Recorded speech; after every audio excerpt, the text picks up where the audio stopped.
হরে কৃষ্ণ। সকলকে আবারও কৃষ্ণপ্রীতি শুভেচ্ছা জানিয়ে আমাদের দৈনন্দিন শ্রীমদ্ ভাগবত গীতার ক্লাসে আপনাদেরকে স্বাগতম জানাচ্ছি। আজ আমরা শ্রীমদ্ ভাগবত গীতার অন্তর্গত তৃতীয় অধ্যায় 14 নম্বর শ্লোক আমরা আলোচনা করব। আপনারা সকলের সাথে থাকবেন। খুব সুন্দর একটি শ্লোক, পুরোটা দেখলে আপনাদের অনেক তথ্য পাবেন এবং জীবনে অনেক কিছু শিখতে পারবেন। তো চলুন শুরু করি। নম ওম विष्णुपादाय कृष्णप्रेष्ठाय भूतले श्रीमते भक्तिवेदांत स्वामिनिति नामिने नमस्ते सरस्वती देवी गौरवाणी प्रचारिणे निर्विशेष शून्यवादी पाश्चात्य देशतारिणे वाञ्छाकल्पतरुर्भश्च कृपा सिन्धुभ्यश्च पतितानां पावनेभ्यो वैष्णवेभ्यो नमः। जय अनंतकोटि वैष्णव वृंद की जय, श्रील प्रभुपाद की जय, श्रीमद् भागवत गीता श्रवणकारी गौर भक्त वृंद की जय। जय गौर सीतानाथ प्रति प्रमानंदे। हरि हरे कृष्ण। ओम नमो भगवते वासुदेवाय। ओम नमो भगवते वासुदेवाय। ओम नमो भगवते वासुदेवाय। श्रीमद् भगवद गीता तृतीय अध्याय कर्म योग श्लोक नंबर 14। अन्नत् भवन्ति भूतानि पर्जन्यत् अन्न संभवा जगत् भवति पर्जन्य जग कर्म समद्भवा। अन्नत् भवन्ति भूतानि पर्जन्यत् अन्न संभवा जगत् भवति पर्जन्य जग कर्म समद्भवा। हरे कृष्ण। तो এখন আমরা এই সংস্কৃত শ্লোকে ছিল প্রভুপাদ কর্তৃক যে বাংলা ভাষানুবাদ দেওয়া হয়েছে সেই ভাষানুবাদ আমরা শ্রবণ করব। অন্ন খেয়ে প্রাণীগণ জীবন ধারণ করে, বৃষ্টি হওয়ার ফলে অন্ন উৎপন্ন হয়, যজ্ঞ অনুষ্ঠান করার ফলে বৃষ্টি উৎপন্ন হয় এবং শাস্ত্রোক্ত কর্ম থেকে যজ্ঞ উৎপন্ন হয়। আরেকবার পড়ছি, আপনারা শ্রবণ করুন, মনোযোগ দিয়ে শ্রবণ করুন। অন্ন খেয়ে প্রাণীগণ জীবন ধারণ করে, বৃষ্টি হওয়ার ফলে অন্ন উৎপন্ন হয়, যজ্ঞ অনুষ্ঠান করার ফলে বৃষ্টি উৎপন্ন হয় আর শাস্ত্রোক্ত কর্ম থেকে যজ্ঞ উৎপন্ন হয়। হরে কৃষ্ণ। জয় শ্রীল প্রভুপাদ কি জয়। তো এখন আমরা শ্রীল প্রভুপাদ কর্তৃক যে তাৎপর্য দেওয়া হয়েছে সেই তাৎপর্যের উপরে আমরা সার সংক্ষেপ আমরা বোঝার চেষ্টা করব। তো এখানে কত সুন্দরভাবে বলছে প্রসেস, যে কিভাবে জীবন এই জগতে টিকে আছে। বলছে অন্ন খেয়ে প্রাণীগণ জীবনযাপন করে, অর্থাৎ আমাদের খাদ্যশস্য গ্রহণ করার মাধ্যমে আমাদের জীবন চলে। এবার এই খাদ্যশস্য উৎপন্ন হয় কিভাবে? বৃষ্টি হওয়ার ফলে। যদি বৃষ্টি কোনো দেখবেন যে বৃষ্টি বন্ধ হয়ে গেলে সেই জায়গার ধীরে ধীরে কি হয়? ফসল কমতে থাকে। তাই রাজ্যে পর্যাপ্ত পরিমাণে বৃষ্টি হওয়া দরকার। এবার এই পর্যাপ্ত পরিমাণ মানে কি বোঝায়? পর্যাপ্ত পরিমাণ মানে এটি কিন্তু নয় যে প্রচুর পরিমাণে বৃষ্টি, বন্যার মতো না। পর্যাপ্ত পরিমাণে মানে যতটা দরকার ততটাই পর্যাপ্ত। তো পর্যাপ্ত বৃষ্টি হওয়ার ফলে খাদ্যশস্য উৎপন্ন হয় এবং পর্যাপ্ত বৃষ্টি তখন হবে যদি আপনি যজ্ঞ অনুষ্ঠান করেন। সেই যজ্ঞ অনুষ্ঠান সহযজ্ঞা প্রজাশিষ্টা। তো এই কারণে যদি আপনি সুন্দরভাবে খাদ্যশস্য উৎপাদন করতে চান তাহলে যজ্ঞ অনুষ্ঠান করুন। এছাড়া আর কোনো উপায় নেই, আমার আপনার হাতে উপায় নেই। বলুন বৃষ্টি দরকার নেই, আমরা এখন মেশিনের মাধ্যমে নিচের থেকে যারা জল তুলে ফসল উৎপাদন করছে তারা জানে। এবং যেসব অঞ্চলে বৃষ্টি হওয়া বন্ধ হয়ে গেছে সেসব অঞ্চলে জলের নাব্যতা ধীরে ধীরে কমতে থাকে। প্র্যাকটিক্যাল বিষয় চিন্তা করতে হবে। প্র্যাকটিক্যাল বিষয় চিন্তা না করলে হয় না। তো যজ্ঞ অনুষ্ঠান করার ফলে বৃষ্টি উৎপন্ন হয়। আর যজ্ঞ কিভাবে তৈরি হয়? বলছে শাস্ত্রোক্ত কর্ম। এখানে বলছে কর্ম সমদ্ভবা। অনেকে বলবে যে প্রভু আপনি শাস্ত্রোক্ত কর্ম কেন বললেন? এখানে শুধু কর্ম, আপনি শাস্ত্র কেন লাগালেন? এর আগের যে অধ্যায়গুলো আছে না, সেই অধ্যায়গুলো অধ্যায় নাম আপনার হচ্ছে শ্লোক, সেই শ্লোকগুলো ভালো করে পড়বেন। 3 নম্বর শ্লোকে এখানে খুব সুন্দর বলা হচ্ছে যে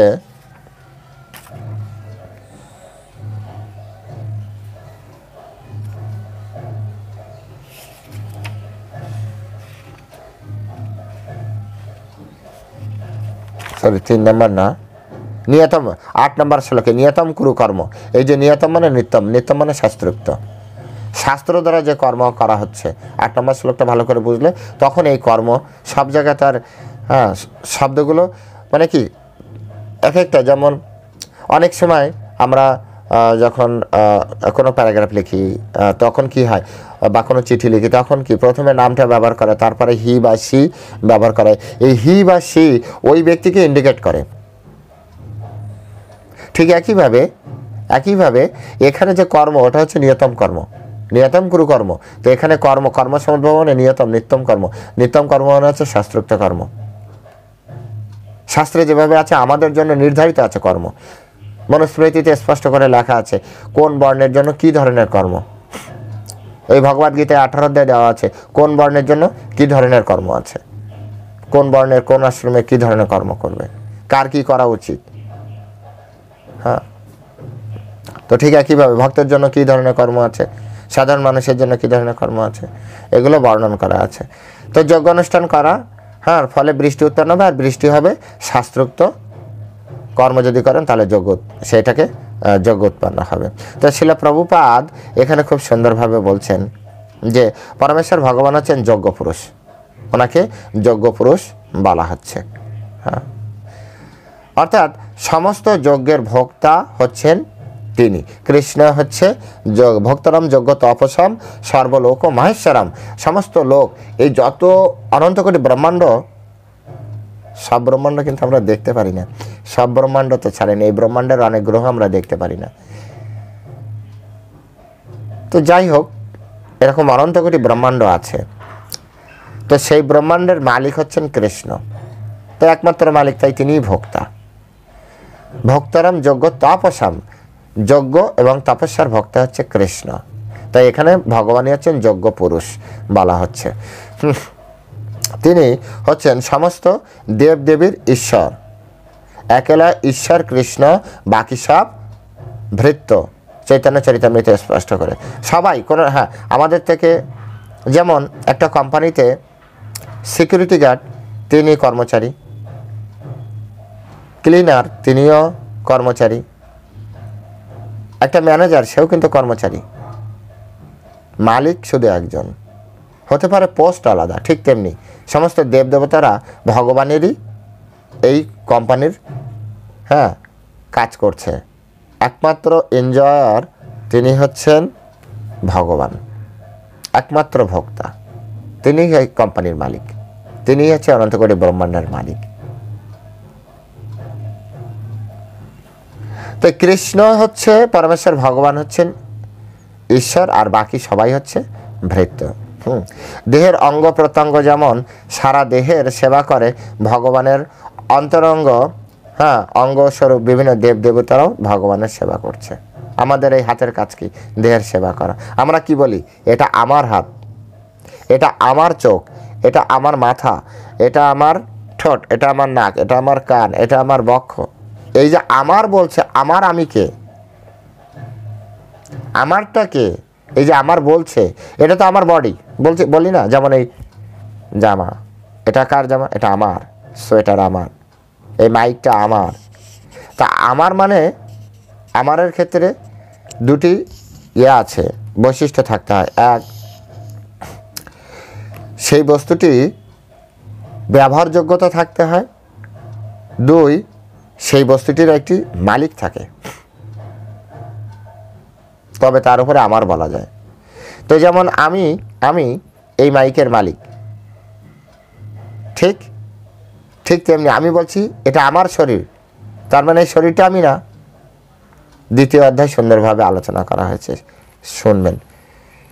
ঠিক একইভাবে এখানে বলা হচ্ছে যে অঙ্গ প্রত্যঙ্গের কাজ যেমন আমার দেহের সেবা করা, ঠিক তেমনি দেবতারা হচ্ছে কৃষ্ণের অঙ্গস্বরূপ, তারা এই ব্রহ্মাণ্ডের বিভিন্ন কাজ ভগবানেরই সেবা করছে। সেই সেবাটা কি? সুষ্ঠুভাবে এই জগৎকে পরিচালনা করার কথা। তাই বেদে নির্দেশ দেওয়া হয়েছে যে কীভাবে যজ্ঞ অনুষ্ঠান করার মাধ্যমে সমস্ত দেবতাদের সন্তুষ্ট করতে হবে। যেহেতু তারা আধিকারিক ব্যক্তি, যেহেতু তারা আমাদের থেকে উন্নততর পর্যায়ে রয়েছে, তাই তাদেরকে সন্তুষ্ট রাখতে হবে। রাজার সাথে গণ্ডগোল করা যাবে না, হ্যাঁ, আধিকারিক ব্যক্তির সাথে গণ্ডগোল করা যাবে না, তাকে সন্তুষ্ট রেখে চলতে হবে। এটা নিয়ম। এভাবে সন্তুষ্ট হলে তারা আলো বাতাস আদি বিভিন্ন যা কিছু আমাদের দান করবেন, খাদ্যদ্রব্য দান করবেন। এমনিতে এগুলো আমরা পাবো না। এখন এই যে অনাবৃষ্টি কিসের জন্য? আমরা দেবতাদের সন্তুষ্ট করছে না। এই যে খাদ্য সংকট যেটাকে বলা হয়, ফুড ক্রাইসিস, কিসের জন্য? অনেকে বলছে ওভার পপুলেশন। ওভার পপুলেশন একটা হচ্ছে ফলস কনসেপ্ট। পৃথিবীর অনেক বড় বড় এর বিপক্ষে অনেক যুক্তি রয়েছে। ওভার পপুলেশন পৃথিবীতে নেই, এটা আলাদা কনসেপ্ট। যাই হোক, বিতর্কে যাবেন না, আপনি আপনার তথ্য নিয়ে থাকুন। যদি মনে করেন যে না, আপনি ভাবেন যে ওভার পপুলেশন, তো ঠিক আছে, শাস্ত্রটা বোঝেন।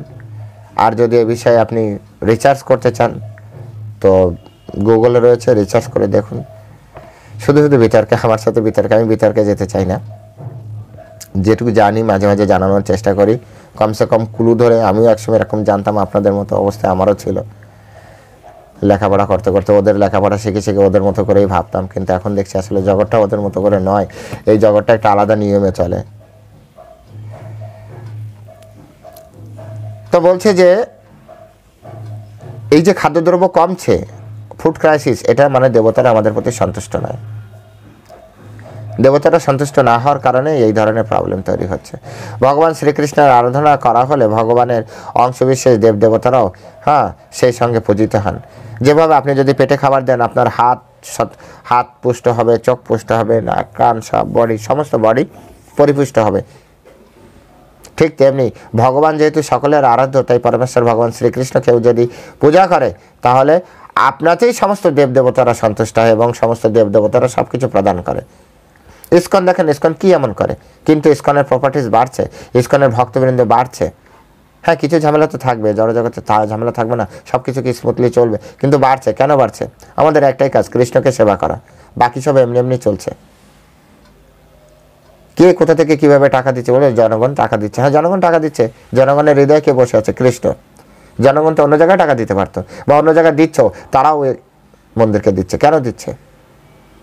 কারণ পরমেশ্বর ভগবান হৃদয়ে বসে আছে, বলছে যাও ওই মন্দির তৈরি করতে হবে, তুমি ওখানে টাকা দাও।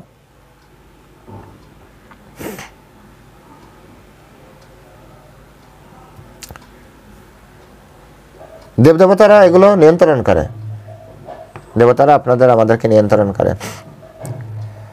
আমাদের হৃদয় থেকে আমাদের মনকে এমনভাবে নিয়ন্ত্রণ করবে। আরে তোমার তো দেখা যাচ্ছে এরকম একটা বাস্তব উদাহরণ। শ্রীমৎ ভক্তিচারী স্বামী মহারাজ একবার বলছিলেন, আমেরিকায় ওনার একজন শিষ্য কোনো এক জায়গায় একটা মন্দির তৈরি করতে হবে। তো উনি বলেছিলেন তুমি কিছু হেল্প করতে পারো। তো উনি এতটাই অ্যাস্ট্রোনাইজড হয়ে গেছে যে শ্রী গুরুদেব আমার কাছে সাহায্য চাইছে। ওনার কাছে ওনার একটা বিজনেস ছিল, ওনার যত লিকুইড মানি ছিল সব টাকা দিয়ে দিয়েছিল, এটা হিউজ পরিমাণ টাকা।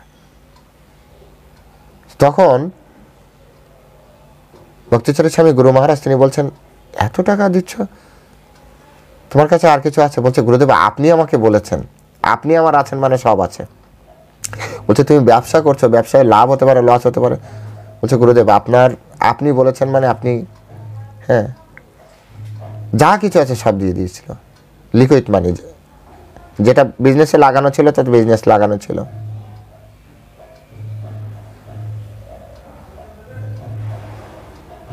গুরুদেব নিবেন না, আর উনি জোর করে দিবেন যে গুরুদেব আপনি বলেছেন মন্দিরের জন্য, গুরুদেব আমার আর কোনো কিছুই দেখার। বলছে তারপরেও বিজনেস করতে গেলে একটা ব্যাকআপ রাখতে হয়, যদি কিছু হয়। বলছে আপনি আছেন, কৃষ্ণ আছে, যা হওয়ার আমার ভাগ্য হবে। মন্দিরের জন্য আপনি চেয়েছেন, আপনি নিন। গুরুদেব নিলেন, আশীর্বাদ করলেন। গুরুদেব পরে বললেন 5-6 মাসের ভিতরে তার সেই বিজনেসে যেটা মানে অসম্ভব এই পরিমাণ লাভ হলো, তার ওই বিজনেসে তার ধারণার থেকে 5-6 গুণ বেশি লাভ হলো। এমনিতে তো 5-6 মাসে অতটা প্রফিট হওয়ার কথা, তার সেই বিজনেসম্যান সে বোঝে, আমি বুঝি না। সে বলছে এতটা লাভ হওয়ার কোনো অপশানই নেই, এবং সেই লাভের থেকেও অধিক 5-6 গুণ বেশি লাভ হয়েছে। যখনই লাভ হয়েছে তখন সমস্ত লিকুইড টাকা আবার বিজনেসে খাটিয়ে কিছু টাকা বিজনেসকে রান করার জন্য যা দরকার তা লাগিয়েছেন, বাকি সব টাকা আবার গুরু মহারাজকে দিয়ে দিয়েছেন। বলছে তুমি আবার দিচ্ছ কেন? বলছে গুরু মহারাজ নিশ্চয়ই কৃষ্ণ আমাকে দিয়ে কিছু করাতে চাইছে, তা নাহলে আমার এই বিজনেসে এত পরিমাণ প্রফিট হওয়ার কোনো কথা নেই, আর এত তাড়াতাড়ি হয়ও না। তো এত তাড়াতাড়ি এত প্রফিট হয়েছে, এর পিছনে নিশ্চয়ই কৃষ্ণ আমাকে কৃষ্ণের সেবায়, আপনার সেবায় আমাকে নিয়োগ করেছেন। আপনি নিন গুরু মহারাজ, এটা কৃষ্ণের ইচ্ছে, এই টাকা আমার বিজনেস এভাবে আসে না, তো এসছে মানে এটা কৃষ্ণ আমাকে দিয়েছে। তাহলে বুঝতে পেরেছেন, দেবতারা এইভাবে হেল্প করে। এগুলো বাস্তব কাহিনী। এখন আগেও আমি বারবার বলছি, বিশ্বাস করা বা না করা কিন্তু আপনাদের নিজেদের ব্যাপার, কিন্তু এটা বাস্তব কাহিনী।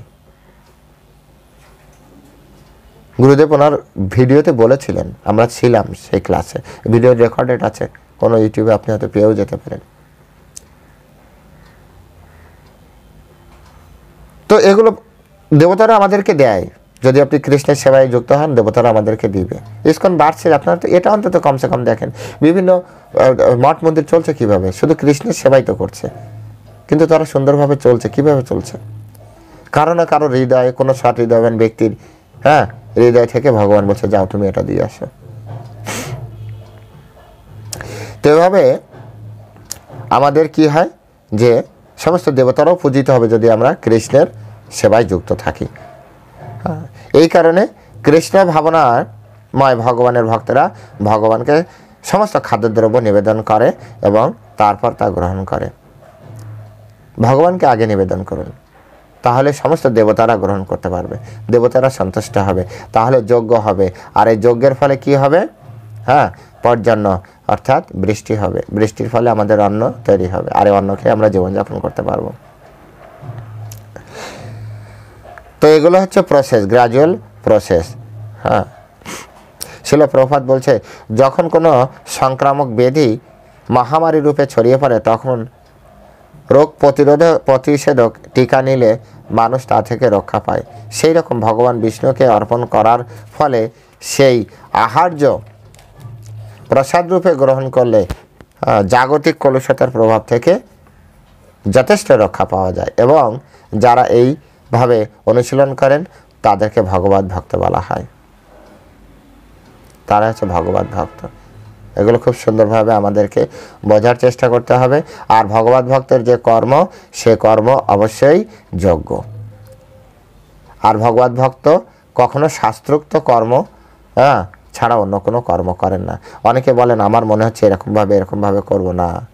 কোনো ভগবত ভক্ত আজ অবধি পৃথিবীতে নেই যিনি শাস্ত্রোক্ত, শাস্ত্রের বিধিনিষেধ বাদে কোনো কর্ম করেন। শাস্ত্র নির্দেশিত অবস্থায় কর্ম করবেন।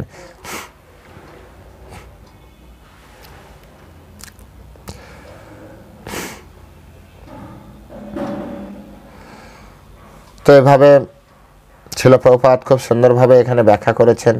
আপনারা এই ব্যাখ্যাটা খুব সুন্দরভাবে পড়বেন। শিল প্রভুপাদ খুব সুন্দরভাবে দেখুন এখানে বলছেন যে এই যে শাকসবজি, ফলমূল, এই জায়গায় অন্নাদি ব্যবহার করা হয়েছে। অন্নাদি মানে শাকসবজি, ফলমূল, এগুলি হচ্ছে মানুষের খাবার, আর এগুলি বৃষ্টি থেকে উৎপন্ন হবে। আমরা যে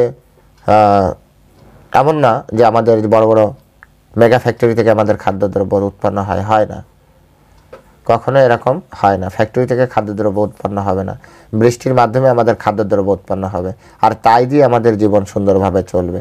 এটা আমাদের শিখতে হবে, আমাদের বুঝতে হবে। আমরা এই যে প্যাকেটজাত খাবার খাচ্ছি বৃষ্টির মাধ্যমে উৎপন্ন হচ্ছে না। তো বলবেন হ্যাঁ ওগুলো বৃষ্টির মাধ্যমে উৎপন্ন হয়ে ফ্যাক্টরিতে যাচ্ছে, তার মানে ফ্যাক্টরির কাজ কি? আপনারা নিজেরা যোগ্য করুন, নিজেদের ফসল নিজেরা উৎপাদনের চেষ্টা করুন, সুন্দরভাবে জীবনযাপন করার চেষ্টা করুন। তাই এই বৃষ্টি নিয়ন্ত্রণ করেন ইন্দ্র, চন্দ্র, সূর্য আদি দেবতারা। এরা সকলেই হচ্ছেন ভগবানের আজ্ঞাবাহক ভৃত্য। তাই যজ্ঞ করে ভগবানকে তুষ্ট করলেই ভিতরেও তুষ্ট হয়। মালিক যদি সন্তুষ্ট হয় তাহলে কি ভৃত্যরা সন্তুষ্ট হবে না? সন্তুষ্ট হবে। আর এর ফলে আমরা আমাদের জীবনকে সুন্দরভাবে সফল করার জন্য যা যা দরকার আমাদের দেবতারা আমাদেরকে প্রদান করবে, এটা আমাদের বুঝতে হবে।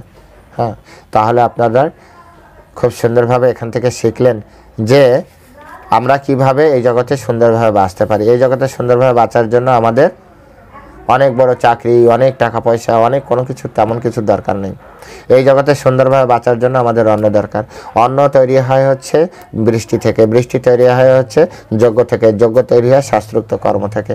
আর শাস্ত্রোক্ত কর্ম শাস্ত্রে যেভাবে আছে, আপনি যে বর্ণের যে আশ্রমে, সেই আশ্রমে থেকে সেই ধরনের কর্ম করুন, আপনি সুন্দরভাবে সব কিছু, আপনার গোলা ভরা ধান থাকবে, আপনার মাঠ ভরা ফসল থাকবে। আর কি চাই? ফ্রেশ ফসল খাবেন, আপনাকে হাইব্রিড খেতে হবে না, আপনাকে কেমিক্যালাইজড কোনো খাবার খেতে হবে না। আর কি চান?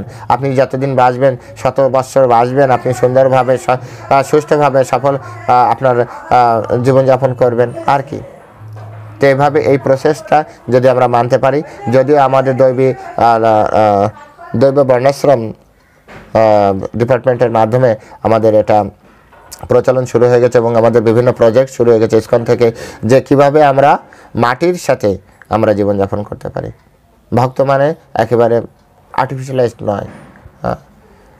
ধীরে ধীরে আমাদের মায়াপুরেও এই প্রজেক্ট চালু হচ্ছে। দৈব বর্ণাশ্রম অলরেডি আমাদের অর্গানিক ফার্মিং শুরু হয়ে গিয়েছে এবং সেখান থেকে আমাদের ফসল তৈরি হচ্ছে। তো চেষ্টা করা হচ্ছে, আপনারাও আপনাদের লোকালে এই ভগবদ্গীতা পড়ার মাধ্যমে নিজেরা ধীরে ধীরে চেষ্টা করুন। আমাদের পৃথিবীর বিভিন্ন জায়গায় আছে সম্পূর্ণ মন্দির, পুরোপুরি মন্দিরটা একেবারে নিজেদের উৎপাদনের উপর নির্ভরশীল। নিজেরা উৎপাদন করছে, নিজেরা সব কিছু করে নিজেকে নিজের ভগবানকে দিচ্ছে। তো এখান থেকে শিখুন, জানুন আর এটাকে নিজের জীবনে প্রয়োগ করার চেষ্টা করুন। সকলে ভালো থাকবেন। হরে কৃষ্ণ। জয় শিল প্রভুপাদ কি জয়।